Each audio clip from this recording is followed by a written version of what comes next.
Hi, this is Dr. Scott Young with Hunter Gaylord here today, and we're going to be talking some macroeconomics. And I know some people were asking some questions on the YouTube channel. I love your questions. Hunter does too. And so we're going to kind of just jump right in, like we're jumping into the deep end of the pool, even though I don't swim very well. So we'll let him swim for you. Okay. So Hunter, how you doing, man? I'm good, Dr. Scott. It's good to see you, and I'm looking forward to our conversation. All right, man. So you have some thoughts on some questions, I'm sure, that you saw So, there. yeah, there was a couple questions that I can dive into a little bit. One, I want to talk about just a little bit about the past in with regards to some involvements in some political campaigns. I know a lot of people with the information that's coming out now get there's a question or worry of, oh well, if you worked on this campaign, are you uh, you know whatever they want to assume, right? Right, right. Just from a very honest and transparent perspective, what's the alternative is what I tell people, right? I mean, a lot of people, when Trump was running against Hillary, and they're like, well, I can't stand Trump, right? They were the quote, never Trumpers. But Right, what's the alternative? So is the alternative Hillary, or is it a guy that you just don't like his tweets? right. When I was in school, and I remember last time we were talking, I had said kind of my red pill moment was when I was in, high school, and the things I was hearing, in my home versus the things I was being taught in school were fundamentally in polar opposite. Right, And when I use the term red pill, I would say that would be an awakening. I right. don't think at 16 years old, I realized that John people like John McCain were warmongering criminals, right? Yeah. Like, and How even would now, you? How yeah, would you know that? that's my point, right? But as 15, 20 years later, as we look back and this information now starts coming out, you start having your eyes opened of, okay, well, I remember at one point, I was Right. working on these campaigns, and and by the way, half these people, if you really go back, and I don't want to turn this into some big giant conspiratorial thing. I want to stay on the economic side of it, but when you're working from these campaigns, unless you are at the toppity tip top level of the people Mhm. pulling the strings, when you're running the states or you're running, large regions of the country for these campaigns, and you're either on the digital side or you're on, the canvassing side or whatever it may be, you're running for, you're essentially helping a figure, right? It's Exactly.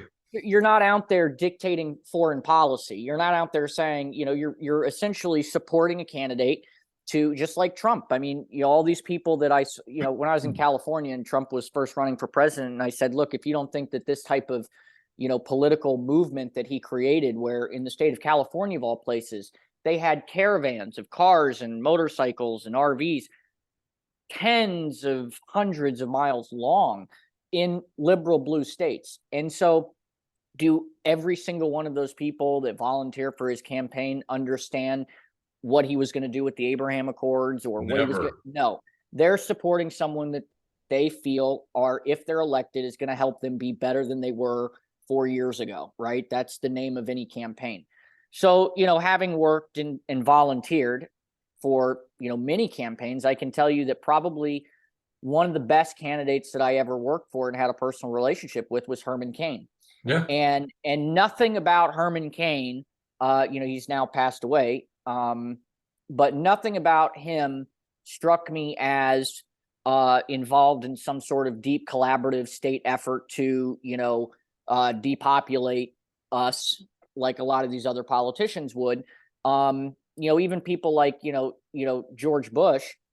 I mean, you have to I was realize. very in favor of the boy. I was really heavily in favor of that man. So listen, yeah, Right. I I get mean, it. and then you have things come out, books by Roger Stone that's like Bush, Clinton, and the crime families, the Bush crime families. Yep. And then you start reading and doing the research and really going back, and I would say that when you look at a lot of the things that are going on, people are just now starting to quote wake up and start doing the research and finding out, Exactly. what was really going on, and they start realizing the relationships between, the CIA and Bush Senior and, Brzezinski and all of these other people. So, you know, being 16 and understanding that, hey, the way a bill becomes law, and then realizing that that's not how it works, and then slowly going through and experiencing these things, they're all awakening moments. And I'm sure even down the line, we're going to have more awakening things, because more things are starting to,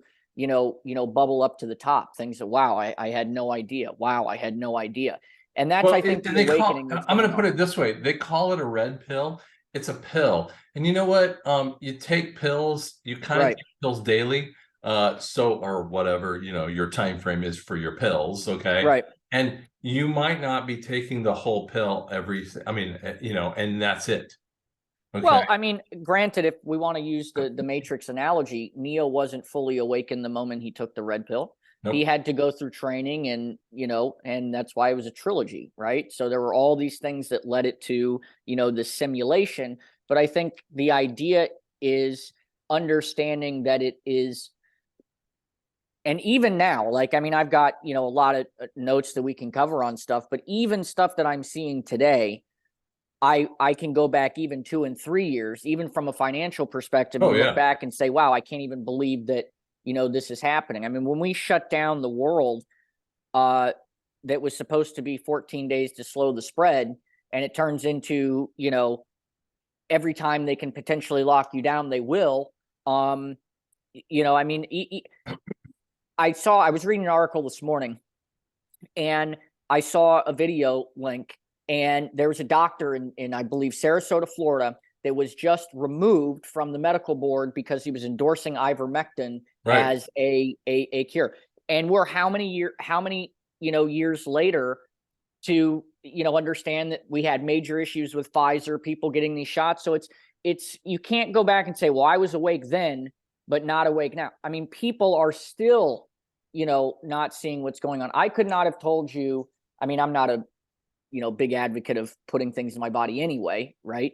But when COVID first started, I wasn't running out to go get a shot, and I specifically wasn't going to go do something that I know from a supply chain perspective is just, you can't rush something like this, and when you start rushing, you make mistakes, right? And so um it's a process, right? Right. It's a process. And I encourage people, look, if you don't agree with something, or you can't be all things, but if you don't agree, or something doesn't make sense to you, you have access to the same tools that I have access to, Right. right? Do your Right. research and come to your own conclusions, because that's the most important thing. And I deal with that with companies all the time on, whether it's emerging technologies, or, like, actual quantum computing companies, Right. real, so I mean, I can go in and tell you as much speculation as there is about, QFS, a global reset. I'm at least looking at the monetary policy, the rules that are being passed, how that's going to directly affect us from a legitimate breaking down. Because I don't want to necessarily, be the hopium person out there. My hope is in, Christ Jesus. But I mean, outside of that, it comes down to, you know, if we're really watching a movie play out, right? Everyone says, oh, it's popcorn, right? Well, I'll tell you from everything that I see, I don't like this movie. No, I hate it.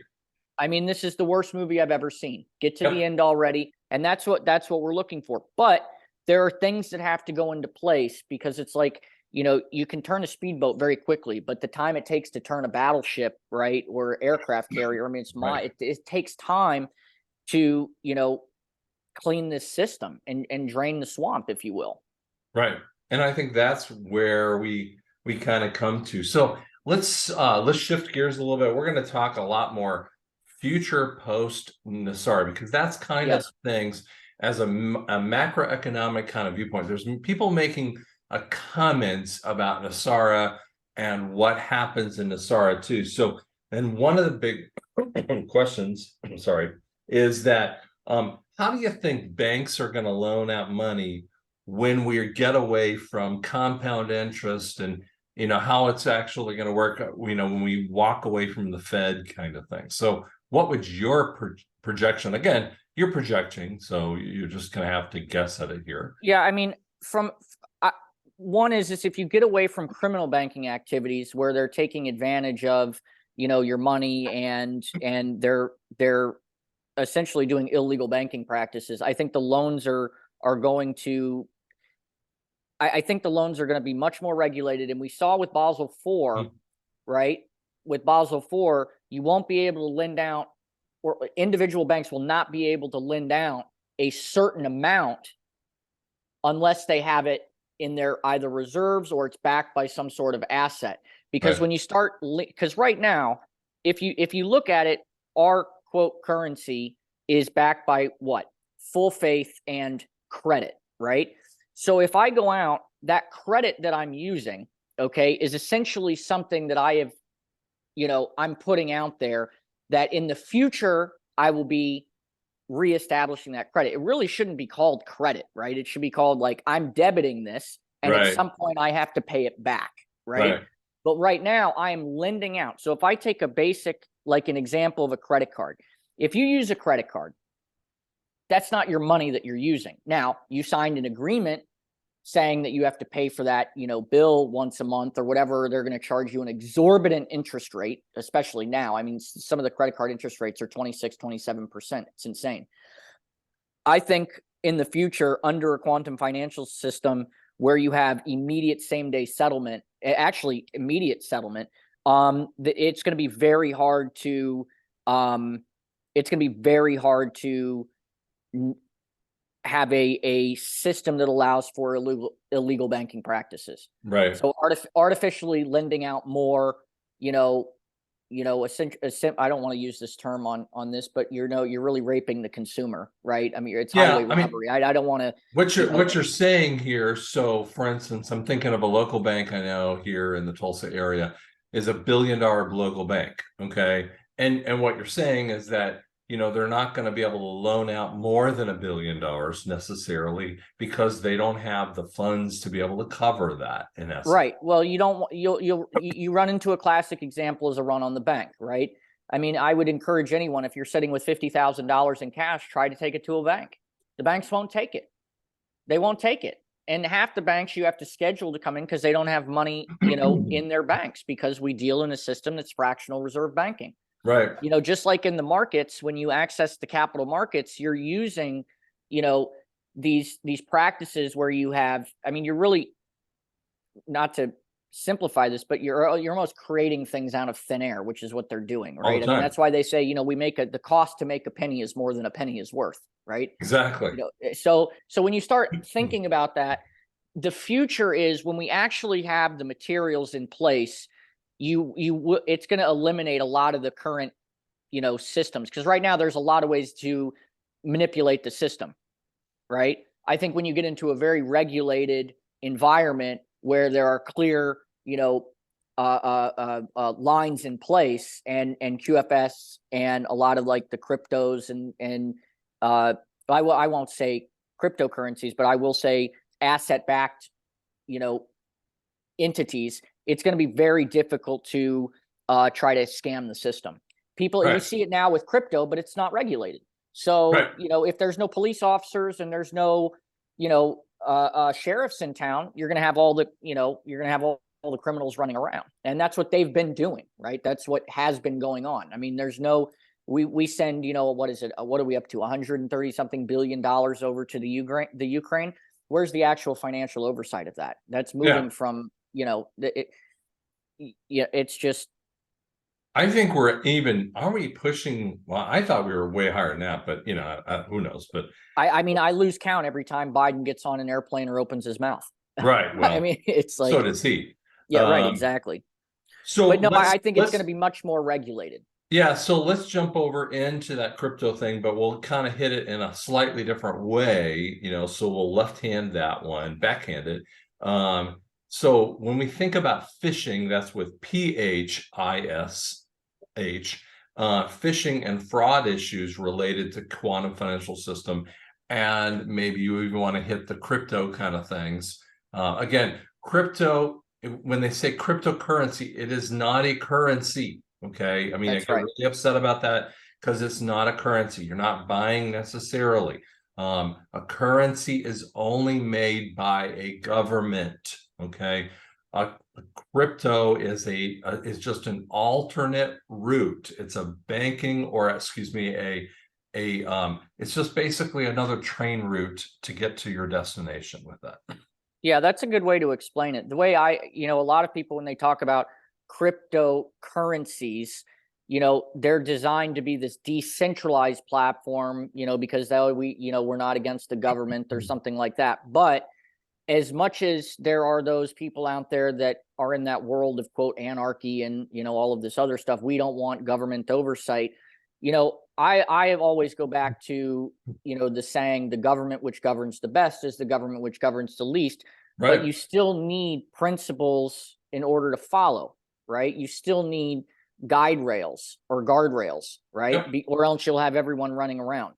The bridge and the way it works is the way that you acquire these types of cryptos or whatever it may be is you still have to acquire it via some sort of currency, fiat currency that is regulated by a government. So if I go work and I get a paycheck, that company is paying me in, say, US dollars in my bank account, and I have a Visa card, right, which allows me to access those dollar bills via my account. That's a type of crypto, actually. That's And real interesting. that's exactly right. And that's what I try to explain with people, that if I want to move an asset, I can, and that's why people, you look at organizations like a Sotheby's, right? Or these large auction houses. I can buy a painting where I'm exchanging a currency, okay, for a value of whatever it may be, right? Whether it's because I'm a fan of art, or I'm a collector, or whatever it may be, or I think it's going to be an investment. It's going to hold its value, Right. right? And the only reason it holds its value is because there are other people in the marketplace willing to agree with me on the value of this particular item. Right. Okay. So that's why when we saw what happened with Bitcoin, and that's a whole nother story I won't go into, but I personally believe, everyone, when I say this is going to hate me, I believe Bitcoin will go to zero. Yep. Right. I think it's going to go 100% to zero. It's over. That's why you saw there was the demand, right? And this goes back to like tulip mania. And for your listeners, they can go research tulip mania, where tulips were literally a mode of exchange. Yep. Right. And so when you understand that, and I had said this last time, there's really nothing new under the sun. That's what Bitcoin was. It was a medium of exchange. Okay. And so they're saying, well, I'm going to give you $100 US for a Bitcoin. Okay. Or whatever it is. That Bitcoin value goes up to, 60,000 or whatever it was. And now it's back down to whatever it is. Well, what happened to that entire price loss in between? That's why you can read articles. And I tell this to people all the time. Oh, billionaire Elon Musk or Bill Gates or whoever loses $10 billion in the stock market. And by the way, this is what I'm talking about. Yeah, I always say this. I like to talk about this one, so I'm gonna hijack you here for half a sec. But if we have company A, yep, we're in first quarter of 2023, and I have a multi-billion-dollar company, and Hunter, let's say, is my stock projector. Let's just say that's not how it would be called, but just get the idea. And I'm having him project what fourth quarter earnings are. And if he projects, for the heck of it, 15%, and we don't hit 15%, but let's say we only hit a 9% growth, we will lose stock price, right? Yeah, I mean, it's... And then we will lose stock price, and the value of the company reduces, even though we grew by 9%. And that's how nutty it is with it's and I work with a lot of people that are highly skilled, and I respect tremendously in this game. And I look at companies all the time, and you look at what their market cap is, but then you look what their revenues are and what their earnings are and what their profits are, and their stock is not trading at the level that it should be trading at, because you have people that come in and bet against the company. Right. I'm against short sellers. Right. And the reason I'm against short sellers is because you're essentially telling me you're out to make money. And if you're out to make money, you're not out. You're basically killing the U.S. economy, because the way you kill the U.S. economy is you bet against. I don't want to bet against any company, because the more those companies can grow and expand, right? And now I'm going to say this because I know there's going to be listeners that say it. When I say all companies, it's a generalization. Okay. I'm not saying that, we need more big pharma. We need more big tech. That's not what I'm saying. What I'm saying is I'm an advocate for companies to grow, the majority of companies, because good companies, right? Good companies, moral companies, ethical companies. Right. But I want them to do good business because those are the people that write the paychecks to people. These are the people that provide the jobs to people. These are the companies that grow. And when you have short sellers that kills the stock price, then that company, you're essentially squeezing that company and cutting oxygen off to that company when that company should be growing, and they should, because they are doing work. I mean, I have depending on when this airs, I met with a company the other day that I interviewed at the NASDAQ. They're doing stuff in quantum. I talked to another company that's doing water treatment, and they're a publicly traded company, and they're raising some money, but there are short sellers attacking the company.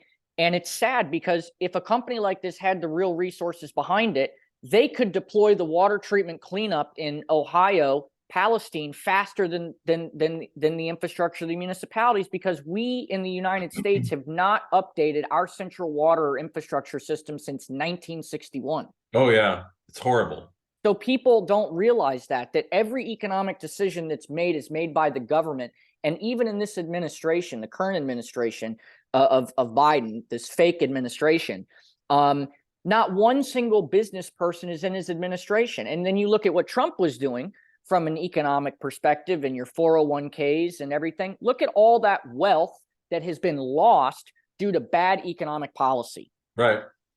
And that's what gets into what I said earlier. That's the fraud. That's the illegal banking practices. That's all of the stuff that goes into negatively affecting, the markets. And so when you're thinking about now, when we move into the QFS and the NESARA kind of stuff, yes. And how do we deal? I mean, what do you imagine how fraud and phishing will do for the average person? What would happen to that when we think about blockchaining with that?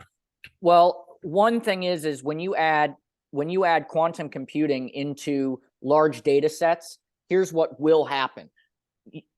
There was a company, I believe it was, Quantum Computing, which is one of the companies I interview. A lot of my stuff I put on Twitter. They are doing fraud detection with Rabobank.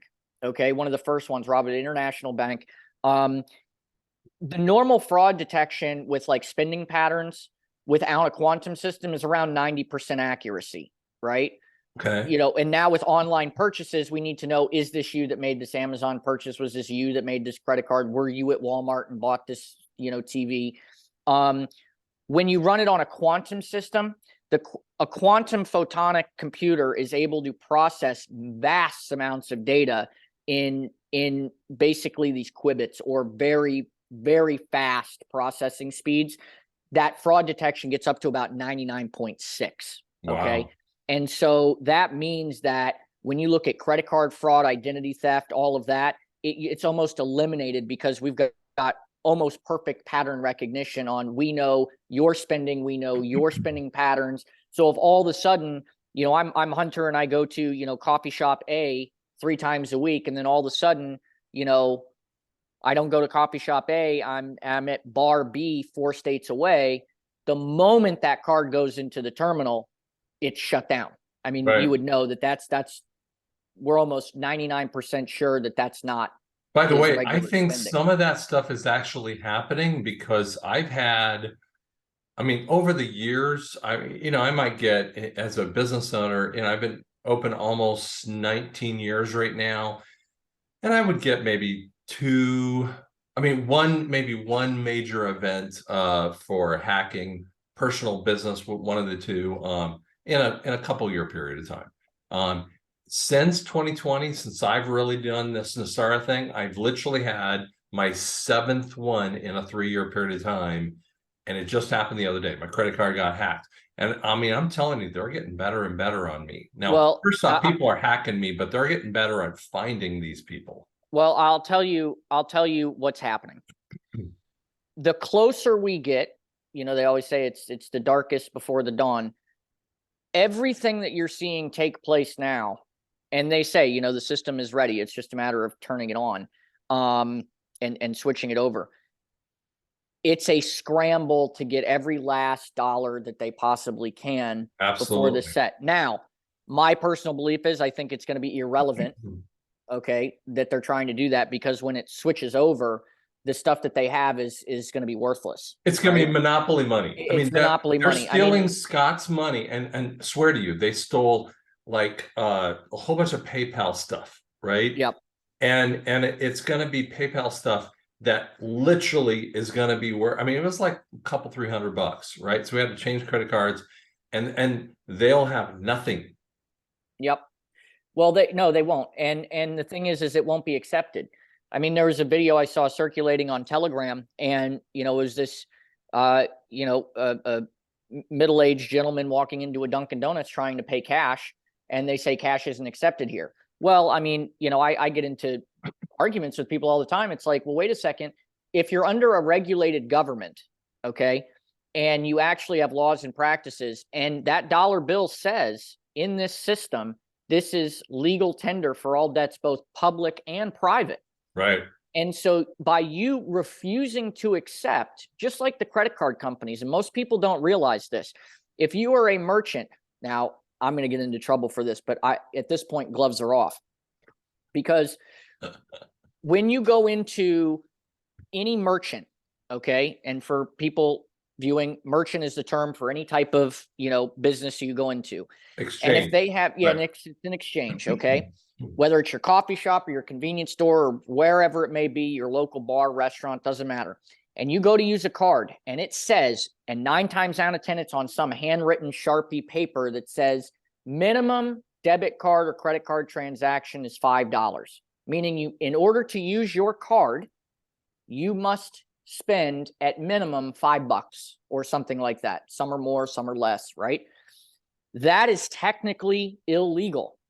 Okay. You're not allowed to do that. And most, now I'm not saying all merchants do it. Okay. But there are a large majority of them that do that. And if you were to look at their merchant service agreements, they're not allowed to do that. Yeah, you can't sign up for your merchant service agreement and say, oh, well, I'm only going to allow you to use your Visa, MasterCard, or Discovery if you spend more than $5, because they get hit with the fees. Yeah. They have to pay the fees in order to accept those credit cards. In a QFS system, you no longer have that because you have immediate settlement.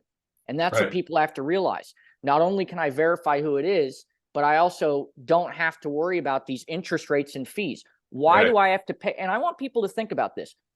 I know why from a banking perspective, but from just a humanistic perspective, why do I have to pay you the ability to pay you?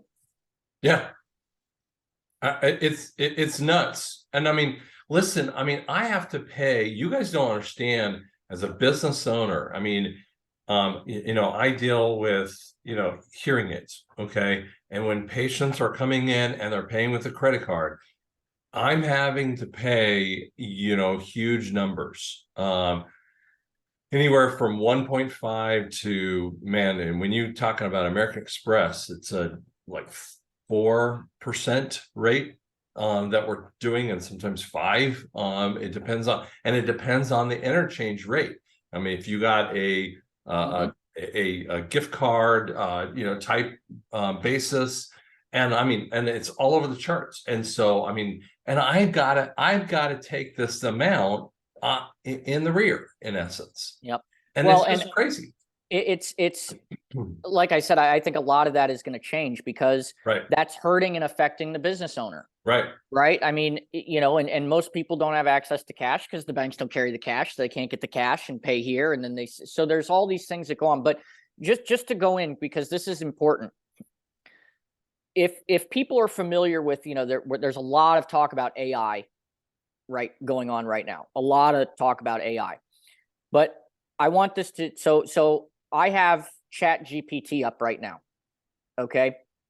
And remember, Chat GPT, for anyone that's watching, is basically a giant processing, you know, application, OpenAI, but it only processes information up to September of 2021. So you can't get current data. Okay. But basically all the information that it was fed from sources all across the internet, you can ask it questions and it does things. So before this call, I had asked a question because some people were talking about XRP and banking or whatever. And I asked it this question. I said, what banks, okay, are using XRP and Stellar? Okay, just to see what it would say. Now, remember, only information up to September of 2021. So this is historical information. This is not today, right? We're in 2023. This is what it wrote. Several banks and financial institutions have expressed interest in using XRP and Stellar for cross-border payments and other financial services. However, it is important to note that not all banks have officially announced partnerships or collaborations with these cryptocurrencies. Now we know in the future that they have, right? Because we're in 2023. But then it goes on to say something that's very interesting. Some notable banks and financial institutions that have announced partnerships with XRP or Ripple, the company behind XRP, include, this goes back to 2018, okay? Santander, okay, launched a mobile app called OnePayFX, which uses Ripple's technology to facilitate cross-border payments. Okay, Standard Chartered in 2019 announced that it was partnered with Ripple to launch a blockchain-based platform for cross-border payments. National Bank of Egypt in 2020, the National Bank of Egypt announced that it had signed a cooperation agreement with Ripple to use its technology for what? Cross-border payments. Then it talked about, IBM, Tempo, Franklin Templeton, which a lot of people have investment accounts with, in 2019 announced that it had partnered with Stellar to develop a blockchain-based platform for the distribution of its money market funds. So now, what you're saying here, and what you're talking about here, and this is something that I'm kind of coming up to speed, and I think that we're starting to see with the dissolution. Okay, first off, we're not talking Great Reset and digital money. Stop with that idea. Okay, that was killed all the way through. Okay, when you have no more central banking, you're going to have the Bank of Iraq, okay? For instance, the government of Iraq has to set a currency, okay? Correct. They then have these banks, these existing banks, and they've got to be able to communicate with one another because I deposit money back and forth between the banks. Well, we need to have a communication back and forth between the banks. And therefore, there's the XRP kind of conversation. When you look at it from the standpoint of just, okay, for the viewers, this is what's very important. The way money has moved around internationally outside of, black hat world, money laundering, things like that, or the Silk Road, some of these things that people can do their research on, has been through an established form of the SWIFT system. Right. Okay. In order to do what it is that you want in the future and quote cross-border settlement, okay, you have to have a quantum level. And the reason I use quantum and the reason people are using quantum is the processing speeds for the amount of data and transactions that take place. When you understand, and just think about it, how many credit card swipes are being done at this exact moment we're talking? Millions, hundreds of millions, right? At all different types of monetary values. You have to have processing speeds at a quantum level to be able to have immediate settlement. Right. The illegal banking practices that were going on under the SWIFT is they were taking advantage of, it's going to take so long for my money to clear. Right. Well, why does my money have to clear when I have it? I just want to assign it to you in exchange for hearing aids. Right. And why do I have to wait? That's where they hijack in the middle of the thing. That's right. And so that goes into the process. That's where it goes into the phishing, and that they call it, from a cyber perspective, they call it a man in the middle attack. Right. There's some other stuff that goes in. I'm sure they're and here's the thing: the real banking idiots hate this. They hate it because it's going to. It makes sure that when Hunter wants to buy something from Scott, it goes directly from Hunter to Scott. It's simply put. Okay. Look, and until so. I'll give you a real world example of this that's going on for people. Now, outside of any of the political. I just want to keep this just economic. Okay. Florida and New York are two of the largest remnant states to the country of Haiti. Okay. So Haiti, and if you want to go listen to it, I did a podcast with one of the guys that's running for the presidency of Haiti. There's like 22 other people running. Right. But I mean, this is an example. And I might have mentioned this last time, but if you take the total amount of money from all the people that are working here just in the state of Florida or New York that work in the hotels or, the service industry or something like that. You ever go to Disney World and you see, or wherever, and they'll have the name badges, it'll say Right. Dominican Republic or wherever they're from. They're making the money here and they're sending it back via companies like a Western Union or MoneyGram or something like that. And I'm physically giving money in, they're physically taking money out because they know that the US dollar, right, goes farther in that developing nation state or third world country, right, than their currency does over there. So we're sending all. Oops. So we had a little block up here. So what he's talking a little bit about is some of the the transfer points between that system with that too. So Hunter, as you're kind of catching that, the transfer between the systems, I'm going to text him here as we go. The transfer between the systems, hold on, let me just tell him here. The transfer between the systems of the US dollar, so it happens between the US dollar, the payer, and the payee with that. And as we go from the payee, the source of that person, and then we move out to that country, and we jump out from the country inside the country, and then we're saying then the Haiti country is dealing with that. We've got that problem that keeps going on in there too. So Hunter's logging back in here as we go along here with that. Am I back? Yep, you're back. So I was back. trying to explain that little process in there while keeping going here with that. No, well, thank you. Yeah, I maybe it was a connection issue. But so what I'm saying is in Africa, because they don't have, and this is a little bit of a history lesson, which I got very interested in. When you understand how the banking system was set up with fractional reserve banking, I think I had mentioned this with the Creature from Jekyll Island book, which is a really great place to start and get you into. That'll really take you down the rabbit holes like Titanic and all this other stuff. But when you look at the infrastructure that was put into the United States with Alexander Graham Bell, okay, for example, and we started with, the technologies that brought about the telephone, and then now we're up to a cell phone, et cetera, et cetera. These developing nation states, if you ever go to parts of, like Africa or Kenya or Nigeria, you don't see that. They're all cell phone driven. You'll see people conducting goats in exchange for, whatever, agricultural goods or whatever on the back of mopeds with mobile phones doing transactions. So when you start looking at that, why is it that the United States, now there's a lot of real reasons we can go into because we were really the birthing vessel for this type of fractional lending system out there, because that's really how the U.S. operates. The U.S. has always been on a lending system, right? We lend out, we get back. We lend out, we get back. We lend out, we get back. That's why when you go through financing or mortgages, it's lending, right?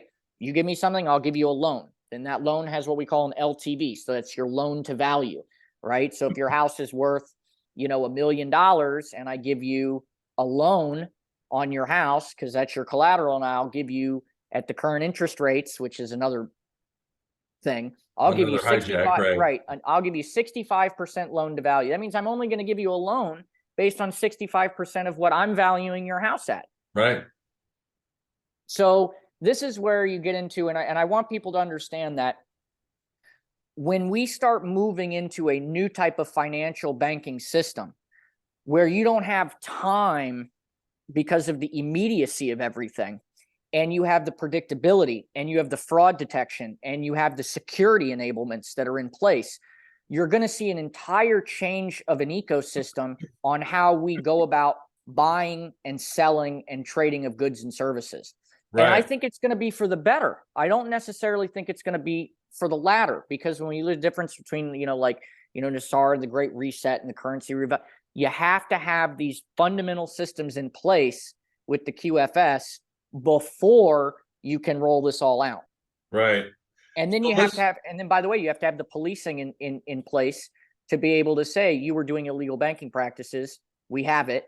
Well, it's the rules of the game. Okay. Right. I'm a huge basketball fan. Okay. And if I don't know what the rules of the game are, then I don't know what I'm playing. Okay. And frankly, we just have had bully ball going on right now. We don't know what we're even playing. So we're making the rules up as we go. And that's one of the things that's happened, for instance, in the NBA. I watch people and they're you watch guys running down the lane and they've taken 3 and 4 steps and you're going, that's traveling. And you're calling that a great play. That isn't a great play because that was traveling. Okay. Right. And they violated the rules. And we don't even understand the rules, and we think that's a great circumstance too. Well, on that note, real quick, I think it's important to understand in the banking aspect, and I want the viewers to really understand this. It's not about the rules in place. It's about the people that are writing the rules and enforcing the rules. Right. So what people need to understand is why you're not seeing things more out in the open is A, you have to start looking for it. Number one, you have to go in with the intentionality of looking for these changes that are being implemented, and you will find them. But 2 is you have to ask yourself the question, Fed, Treasury, printing, money. I mean, you have to start asking yourself who's in charge and start asking the question, why? Why are we sending money over here? Why are we going over here? Why is the president in Kyiv, not in, Ohio? So there's a lot of stuff that's going on behind the scenes that the average American or human citizen, for that matter, doesn't really see because A, they're not looking. But you have to ask the question, who are the policing factors writing the laws? And right now that we're taking them down as we speak with that too. So let's shift gears a couple of ways, and then we're gonna have 2 more basic questions out here. One is we're gonna skip over a couple things, but one is when we look at the economic levers of debt, credit, and inflation. Okay. Does this show you from a macroeconomic, that means global economic kind of thing, how close we are to this thing going off into real NESARA kind of thing? Can you think about that a little bit? And how does that, do you say these kind of lever points tell you that we're that close? So the immediate answer is, if we look at it from a macro perspective, we'll say macro perspective. You want a micro? You can micro it, because you're looking at micro with the debt issue if you want to. Yeah. But. So let's take it from if we look at debt, credit, and inflation. We have rampant inflation right now. We have at least 3 major credit crises going on right now behind the scenes that the media is not talking about. One, it's the credit card debt, well over several trillion. You have the educational debt, well over $1 trillion. And those are, by the way, those are your college loans. Those are, anything to do with the education. And then you just have the overall debt. On the debt side, we're looking at the automobile loans, people that aren't able to afford their current car payments. You also have your business loans. Then you also had the fact that we printed money out of thin air and gave it to everyone through these PPP loans, which was fraudulent, in my opinion. Okay. Oh, sure. I mean, it was advantage of it. They were taking advantage. A lot of people were taking advantage. I got those things. I got it. And yet it was printed out of thin air. Now it was helping me, but it was a freak of nature with that circumstance too. Right. But it was also to kill the system with that. That's right. It was the beginning of a kill of the system. So, and then you have right now a dampening housing crisis that is not being talked about right now. You have it artificially inflated in the states of Texas and Florida because you had a mass exodus out of California. California just recently posed I I believe it's a 5% luxury tax if you sell a house over a certain amount of money. Ugh. I think that's on the I think that's on the that someone can correct me on that. I don't know if that's entirely accurate, but I do know it was being discussed. So because, and then you have a massive movement out of the state of New York as well. Right. The other things that people need to understand in answering the question, are we close? Every single one of these things independently would say we're close. Oh, when yeah. you piece them all together, we're extremely close, because you cannot continue down this path without some sort of, some people will say jubilee or forgiveness or something, because you will have to have some sort of reset financially just to keep the system going. Right. Because when you start piecing all these things together, there's not enough repo people out there to go get all the cars. That's a good point. So and what are the banks going to do with the houses? Right. I mean, you can't see what I always found very interesting. We talked about this last time. You had mentioned it, mortgage, right? So the whole concept of a single family home, and this is my opinion, okay? And some smart people agree with me on this. The banks needed something to loan to somebody. So they came up with this whole concept of the American dream is to own your home and all of this. Well, everyone knows when you look at the whole concept, that wasn't, the goal. The goal was, how do banks come up with an idea to basically enslave an entire population? Let's sell them a dream on home ownership. You never own your home, because why? If you own your home, why are you still paying property taxes? Right. Right. So you never own your home, right? You don't really, truly, you don't own your home. Now, you can listen to some of the stuff that David Straight talks about. It's incredible. He goes through the system. And when you look at what he talks about, he's right in a lot of the financial stuff he talks about. But they're still playing in this debt credit inflation game, because they're trying to get as much money out of the system as possible. Right. Now, I also know, because there are companies that I actively talk with that are creating new global exchanges that are regulated under the SEC. And what's interesting about that is some of these exchanges, and I have this written down, there is no short selling allowed. It's impossible to short sell against a company on the exchange. Wow. Okay. So when I see things like this happening, and by the way, the name of that exchange is called Upstream. It's a brand new stream. They're plugged in. You can trade on the Hong Kong exchange, get a US account. Very interesting stuff. I'm not saying that's the solution, but I am saying we discovered it and we read the rules. And if it doesn't allow to do that, that's huge for the marketplace. The other thing too is, and I want to put this in here on whether we're close. FTX. Oh, yeah. Okay. He was charged with conspiracy to make unlawful political contributions and defraud the Federal Election Commission. Yeah. Okay. His co-conspirators made more than 300 illegal political donations in the U.S. That's under the indictment. There was and this goes back to the beginning, and I want to bring these up because it's important. They can write it down. It's the PEDS Act. It's a state of emergency declared, which activates FEMA and the Department of Homeland Security, right? It's DOD Law of War Manual. The Stanford Act, which was signed January 11th of 2021, an executive order 13848, which imposes certain sanctions in the event of foreign interference in a United States election. Okay. That paved the way for 11.3, 11.4, 11.5, and then 11.6. So it's executive orders 13818, 13848, and 13959. Yep. Now, when you look at everything that went on, that gives you the fundamental basis from an economic side. We talk global, why BRICS had to happen. So BRICS happened, and we brought together supposedly what we're supposed to think, or educated Russia bad, China bad. But they're all utilizing the same currency because we had to get away from the petrodollar. Right. So now when you have an asset backed, and I think some of the research, there's like 209 other countries that have really signed on to this. From what I understand, I mean, I don't Yemen, know.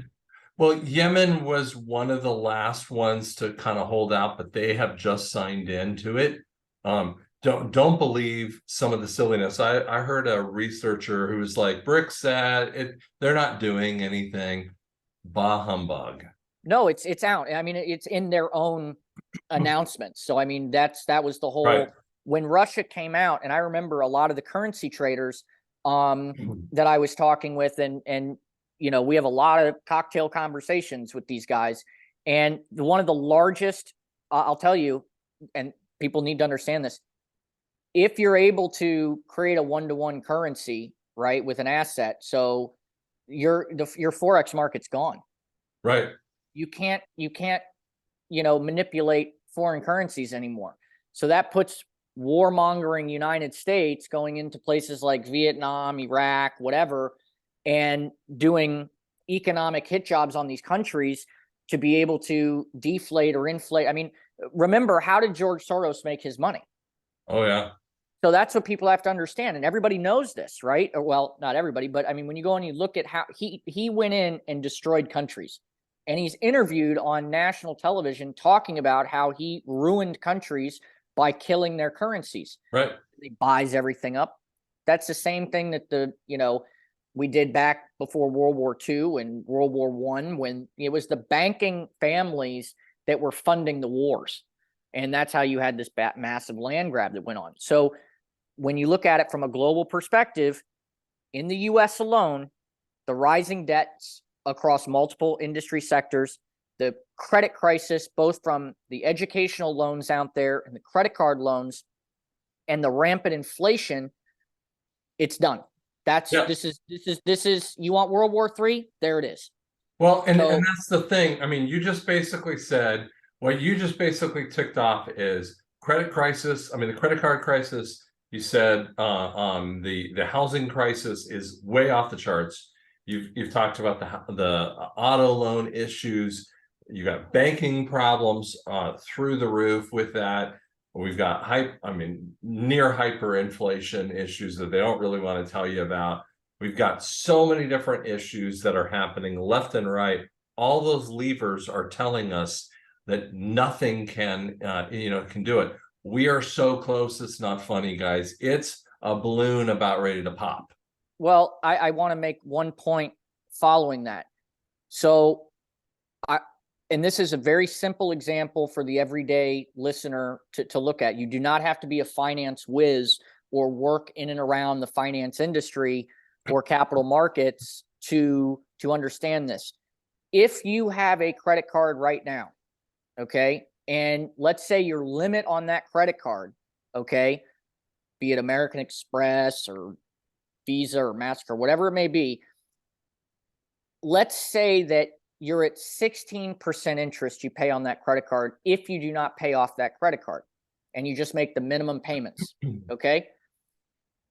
After COVID, and we stopped with the working and the supply chain, the credit cards went through the roof because people were putting their money on credit, okay?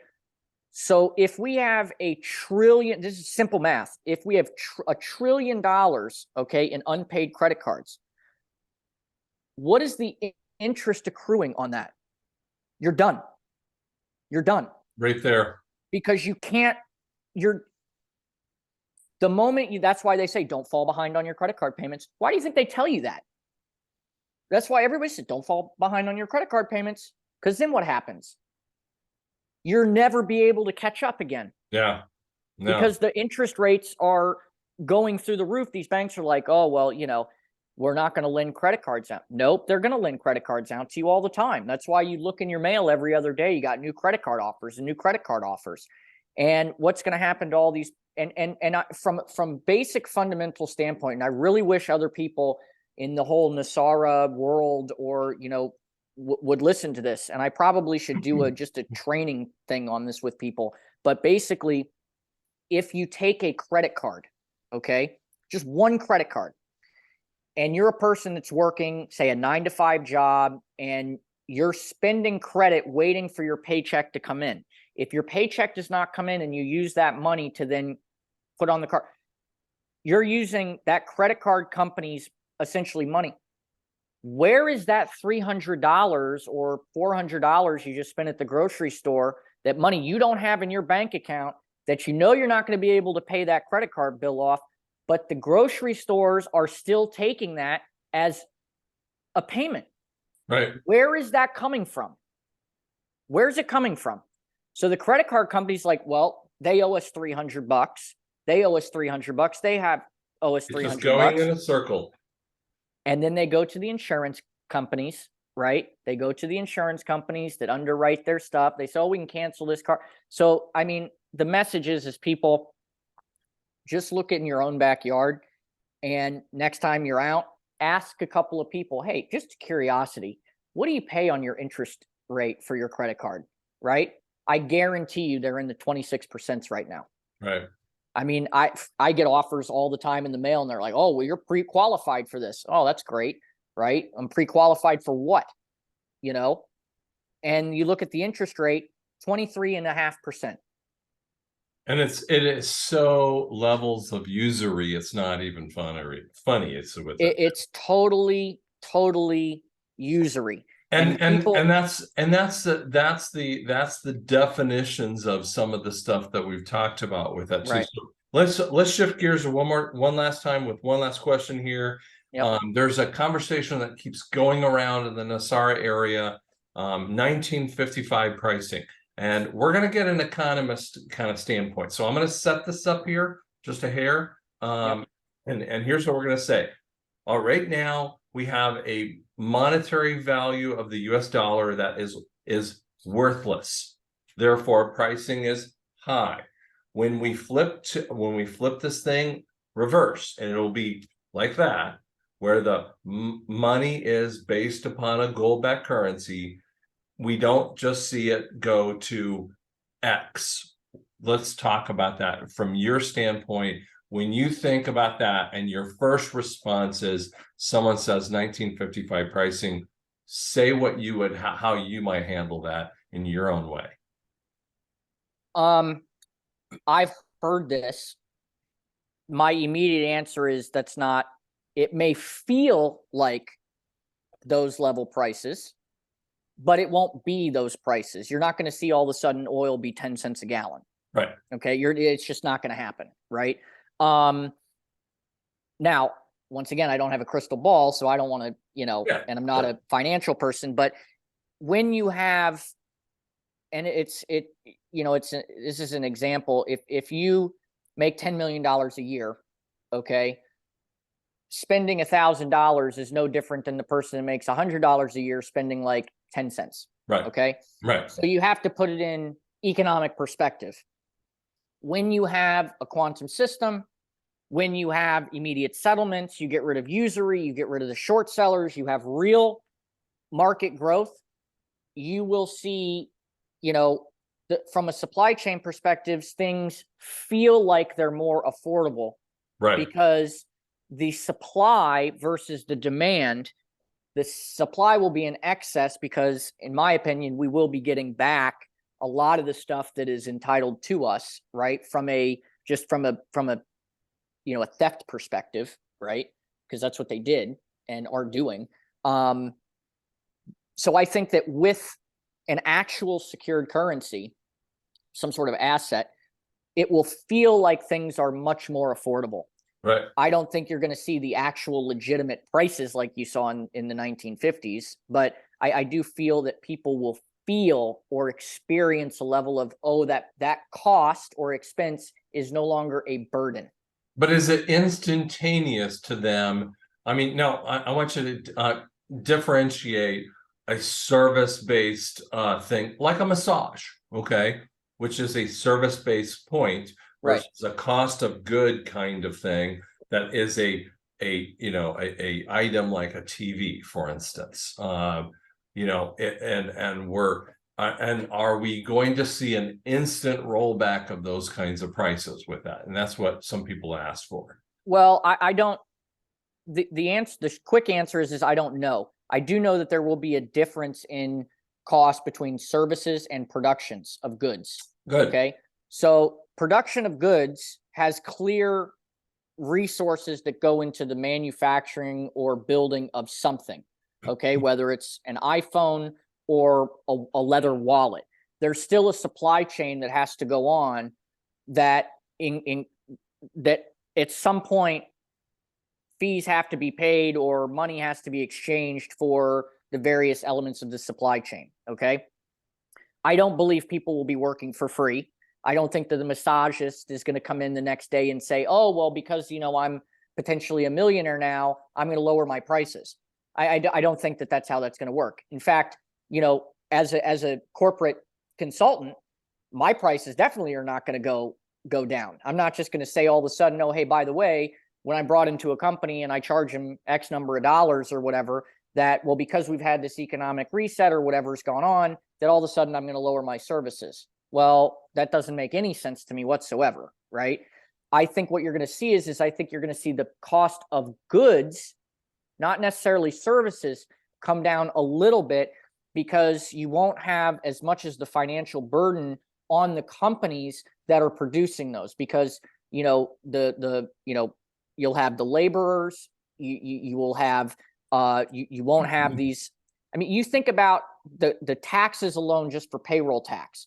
You look at all of the different things that you have to have. If you could cut a lot of those overheads away, you would have more financial resources to perhaps hire another person or two people.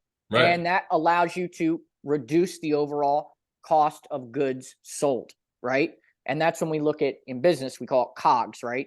What are your cost of your goods sold, right? And so I don't think services will change, but I do think products will change. But it takes time, and I think it's not overnight. It's not overnight. Carnival Cruise Lines is not going to turn around tomorrow and say, "Hey, you can do this cruise now for $50." It's not. It's not happening, right? But you could get a really nice, check from the government when this thing, switches around, and you could have an extra $10,000 in your account this week, and you could say, "Well, now I'll go take that $200 cruise." Right. And again, don't get too sideways on pegging things out. Okay, Hunter has some different viewpoints than me, and that's okay. We don't have to agree on this. Okay, we don't have to disagree on this either. The point is we're trying to we're trying to project into the future on some of these things. It is a dynamic change. Okay, that's right. I always kind of say it like this, and I'm a huge NFL fan, even though I'm kind of getting a little bit disgusted with some of that stuff too. But if you're walking before training camp of an NFL season and you're trying to tell me who's going to win the Super Bowl, you have no idea.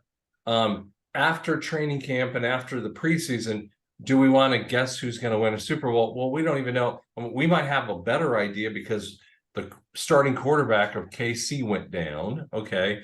But as we get into the season and we start to see in the first quarter and the second quarter of the season, we have a clue now a little bit more about who might win, right? So as we get closer and closer into it, we have more predictive patterns. Okay? Well, and on that, I will say that here's what I believe we do agree on. I do believe that, granted, a flip can be instantaneous, there will be the need for education and a learning curve to understand how to do the new system. Now that I believe it will not be overnight. Right. Granted, a change could happen overnight, but the implementation of that, and by the way, I'll give you a perfect example. We had to go through, as a world, a learning curve for COVID, right? This big COVID thing that went on. We had to go through a learning curve to basically say, well, masks really aren't needed. They implement it day one. Masks are required. Signs go up everywhere, right? But it took 2 years for people to start realizing, well, I really don't need a mask. And this isn't a law. And this is not. So you imagine you take just a little silly example like that, right? With masks, okay? You have an entire brand new worldwide financial system that's running on a quantum level computer. And you have to retrain people on the fact that, hey, guess what? You don't need to use your credit card anymore. You've got some sort of trust account, or you've got some sort of, you have to rewrite the entire like your tax codes are going to be rewritten. There's going to be a retraining, repurposing that has to go on to understand, I'm paying certain sales taxes on whether it's new goods versus old goods. It just doesn't happen overnight. I mean, it's 110 years of systems, and the unfortunate thing that we are having is that we have, unfortunately, we have people like Hunter, who I really recommend that you go to his YouTube site and his website and other things to be able to follow him, because these are the leaders. That's why I'm bringing him out here as we end up here. These are the new leaders of the future, okay? And I want to be some of the educator kind. I'm going to be the educator of the kind of globalist educator, not a globalist in a bad way, okay? Of globalism, of what happens, of NESARA points. But what Hunter's going to be doing is helping these financial people who are going to walk into his meetings. I predict, okay, this is a prediction I'm going to say, is Hunter's going to walk into these meetings with a lot of these economists, and they're going to be like hair on fire, no idea what just happened, and they're freaking out, right? And they have no idea, because everything that they ever learned is meaningless. Well, and I will say this, I appreciate that. A lot of stuff I learned was meaningless. Right. And so, I'm even going through, but just trying to stay on top of everything to kind of go through, okay, how's this going to play out? How's this play out? But I'll say something that's very interesting. When you consider the world economic supply, right? And you have people like Kanye West that go on to, what's the big pot? Joe Rogan. He says, how much does the earth cost? Right. I mean, that's a legitimate question, right? Yeah. I mean, you good luck quantifying it, right? Right. You have to have the governments in place. You have to have the rules in place. You have to have some sort of police force in place and regulation, or else you'll have this Sodom and Gomorrah running around like craziness, right? And it won't work. So there is a lot of stuff that is going on that people need to be aware of, because this is not something that's going to happen overnight. Even though a switch can happen, there's going to be education. And I encourage people to, just start doing the research and read. What I do on my channel is I speak directly with the leadership and management of companies. The reason I do that is because they're in-depth, long-form conversations with people that are the heads of companies. Some are public traded, some are private.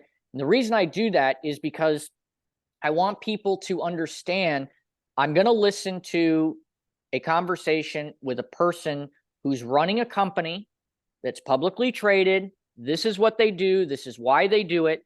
And I want to hear it from them, right? It's conversations that matter, because regardless, I mean, think about it. One of the companies I talked with, CEO of a guy that their company has built a room temperature quantum computer. Okay. They're actually doing fraud detection with their quantum computer. So if people have you can hear it from the CEOs themselves, right? Water treatment, you're doing water on demand. These companies, a big company called Pet Vivo, they're about, I think they're going to human trial. Talking with one of their analysts and their CEO, they've essentially solved osteoarthritis in animals, and so your dogs now live because of what Big Pharma has done, right? With all these different things, they've now solved this. And so I have the pleasure of sitting down and talking with these industry leaders, because these are the companies I want the viewers to know about, because these are the ones that are hiring, disrupting the markets. These companies are going to be the ones that help rebuild these new systems outside of government, these government systems. And they're going to be great ones to invest in. And, those are going to be great investments for private investors and, the corporate investors that, when they're going to, set up new investment types, investment vehicles. And, you know, the average investors are going to be looking in that kind of ways. Well, and when you do have we'll say an economic reset, although I know that some NESARA people don't like that term, but you really are, because you have to reset this debt, credit, inflation, lending. This thing has to go away, and the new system has to be put in place. Right. And if people now have extra disposable income, they'll be able to invest in the things that they've wanted to invest in. And I'm not just talking from a public markets perspective, right? I'm talking their local coffee shop, their, the bakery that they've always wanted to do. So now you'll have an increased level of liquidity where people can now participate in areas of industry that they may have been passionate about, but have never had the opportunity to before. And that includes not just domestically, but internationally, because when you can move to cross-border payments, right, through this system, you wanted to build a village and bring technology or whatever to, small communities in Africa or whatever, guess what? Congratulations, you now have a system that allows you to do it. Absolutely. And so I think as we finish off here, that's the kind of thing. I think that this is only the jumping off part. So definitely would love you to kind of check out what Hunter's doing, where he's going, research, kind of take notes on some of this stuff. Look some at the description there. I'm going to keep the description down there below. Click on that, subscribe and like, and leave some comments. So thanks so much. I appreciate it, Hunter. Thanks, Dr. Scott. Good to speak with you again. All right. We'll talk to you later.